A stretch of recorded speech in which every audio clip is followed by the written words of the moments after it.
اب رزق تنگ ہونے لگے صدقہ دے کے رب سے کاروبار کر لو، صدقے سے تمہارے رزق میں اضافہ ہوگا۔ یہ رب کا وعدہ ہے اور اللہ کے وعدے جھوٹے نہیں ہو سکتے۔ رزق کی برکت کا ایک اور بہت بڑا ذریعہ النکاح ہے۔ فرمایا اگر تم نکاح کرو گے، تم فقیر ہو وہ تمہیں غنی کر دے گا۔ لوگ کہتے ہیں بچہ پیروں پہ کھڑا ہو لے تو پھر نکاح کریں گے۔ اللہ کہتا ہے تم نکاح کرو، ہم پیروں پہ کھڑا کر دیں گے۔ ہمارا فلسفہ اپنا ہے، اس کا حکم اپنا ہے۔ وہ کہتا ہے ابھی تو یہ اپنے لیے نہیں کماتا، تو جو آئے گی اس کو کہاں سے کھلائے گا؟ میاں جس نے آنا ہے اس نے اپنا رزق لے کے آنا ہے۔ تو بچوں کی شادیاں کرو، اگر وہ جوان ہو گئے رزق نصیب ہو۔ اپنے اہل خانہ کو نماز کے حکم دینے سے رزق بڑھتا ہے، کیونکہ جو صبح کا وقت ہوتا ہے یہ رزق کے بٹنے کا وقت ہوتا ہے، اور جس گھر میں صبح کے وقت لوگ سوئے ہوئے ہوتے ہیں وہاں بے برکتیاں ہوتی ہیں۔ تو طلوع فجر سے لے کر کے طلوع آفتاب تک اپنی اولاد کو، بیوی کو، بچوں کو نہ سونے دیں۔ اس وقت رزق بٹنے کے لمحے ہوتے ہیں۔ کثیر دعائیں مانگیں، تلاوت کلام مجید پڑھیں، اور نماز فجر مرد حضرات مسجدوں میں جا کے باجماعت ادا کریں، اور گھروں میں جو ہے وہ بیٹیاں بہنیں مصلے بچھا لیں، تو اللہ کی رحمتوں کا نزول ہوگا۔ اب ایک حدیث میں رزق کے اضافے کا ایک اور نسخہ ارشاد کیا گیا۔ میرے حضور نے فرمایا جو شخص یہ چاہتا ہے کہ اس کے رزق میں برکتیں ہوں اور اس کی عمر میں اضافہ ہو، تو وہ اپنے رشتہ داروں کے ساتھ سلوک اچھا کرے۔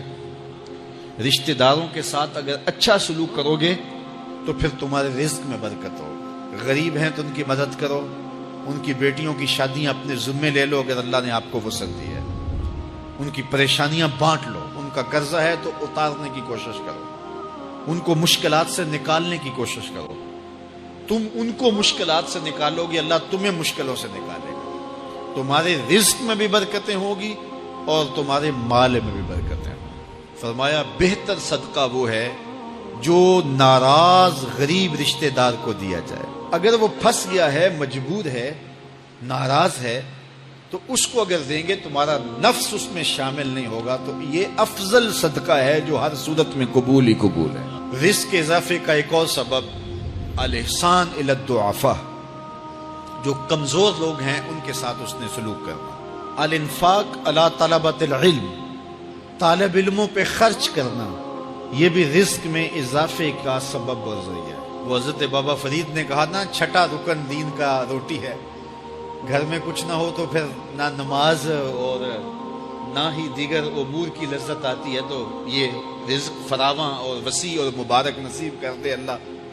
تو اس کے لیے ایک اور وظیفہ میں دیتا ہوں، اور وہ یہ کہ مغرب کے بعد 21 مرتبہ سورۃ الکوثر پڑھ لیں، کثرت ہو جائے گی انشاءاللہ۔ اول خدوشی پڑھ لیں، 5-7 منٹ لگتے ہوں گے، تو سورہ کوثر 21 مرتبہ روزانہ مغرب کی نماز کے بعد پڑھیں۔ اور اگر بہت زیادہ مسائل ہیں تو ہر نماز کے بعد پڑھ لیں، تو انشاءاللہ آپ دیکھیں گے کہ گھر میں برکتیں اترتی محسوس ہوں گی، انوار کا نزول ہوتے محسوس کریں گے۔ تو یہ وہ رزق کے اسباب ہیں، اگر ہم اختیار کر لیں تو ہم اللہ کی خاص رحمتوں کے حقدار ہوں۔